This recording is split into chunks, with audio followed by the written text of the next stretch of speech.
भारत के विकास में अवरोध और रोड़ा खड़ा करने वाली कांग्रेस, याद करिए 22 जनवरी 2024, 22 जनवरी 2024 5 सदी का 500 वर्षों का इंतजार समाप्त करके अयोध्या धाम में अपनी पवित्र धरा पर प्रभु राम लला का फिर से विराजमान हुआ है, फिर से विराजमान हुए हैं। कौन ऐसा भारतवासी है, कौन दुनिया का ऐसा सनातन धर्मावलंबी है जो खुश न हुआ हो, अंतःकरण से खुश न हुआ हो? बहनों और भाइयों, ये हमारे सनातन धर्म की परंपरा में पितृपक्ष चल रहा है। हमारी मान्यता होती है जितने भी हमारे पूर्वज होते हैं, दिवंगत हो चुके होते हैं, इस पक्ष में आकर के इस धरती पर आते हैं, अपनी वर्तमान पीढ़ी को आशीर्वाद देते हैं और पितृपक्ष में हम भी उन्हें पितरों को तर्पण देकर के श्राद्ध कर्म करके उन्हें अपनी श्रद्धा व्यक्त करने का एक अवसर हम सबके सामने होता है। 500 वर्षों में जब भी हमारे पूर्वज आए होंगे अपने लोग से, तो हमें कोसते रहे होंगे कि कैसे एक पीढ़ी है कि उनके संकल्पों को पूरा नहीं कर पाई है। लेकिन इस बार पितृपक्ष आते ही सभी पितरों को सीम संतुष्टि हुई होगी कि उनकी वर्तमान पीढ़ी के संकल्पों का सही निर्णय का परिणाम है अयोध्या में रामलला फिर से विराजमान हो गए हैं। बहनों भाइयों, एक सही निर्णय कैसे देश की तकदीर को बदल सकता है, या प्रधानमंत्री मोदी जी के नेतृत्व में हम सब देख रहे हैं। अयोध्या में रामलला का विराजमान होना, भारतवासी खुश हैं, सनातन धर्मावलंबी अभ्युत हैं, लेकिन कांग्रेस पार्टी घड़ियाली आंसू बहा रही है। उन्हें अयोध्या के वैभव पर, अयोध्या में रामलला के विराजमान होने पर खुशी नहीं है।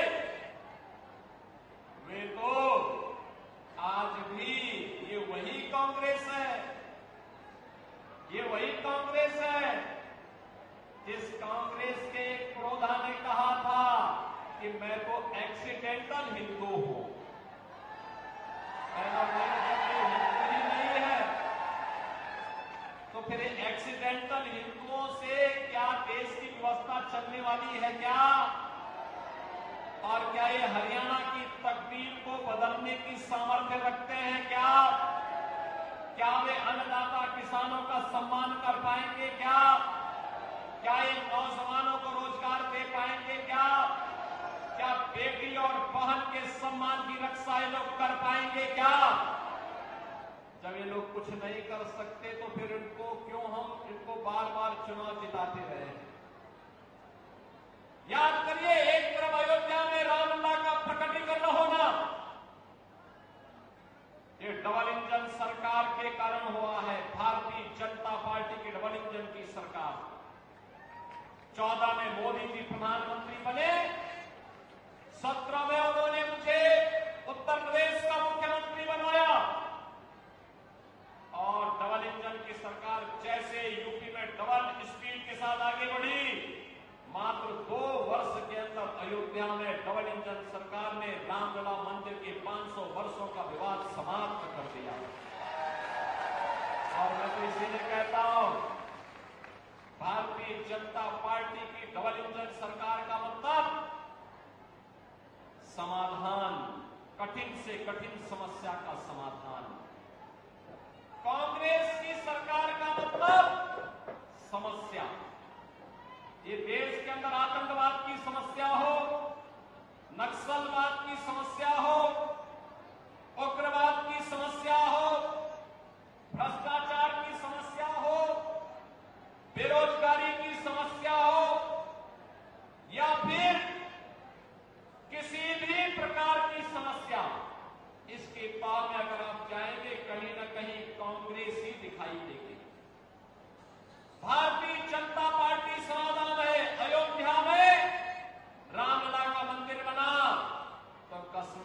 धारा 370 भी तो हट गई। मैं आपको बता रहा था ना, अभी 3 दिन पहले की घटना है। मैं जम्मू में था, मुझे एक सभा में जाना था। थोड़ा वहां बारिश पड़ रही थी तो पायलट ने कहा थोड़ी देर बाद चलते, तो मैं एयरपोर्ट में चला गया। एक मौलाना मुझे एयरपोर्ट में मिले, मैं तो पहचानता नहीं था, मैं जा रहा था। उन्होंने कहा कि राम राम साहब, मैं समझ नहीं पाया। फिर उन्होंने, मेरी आवाज आई फिर कि योगी जी राम राम, तो मैं उधर देखा तो मौलाना जी। मैंने कहा भी राम राम।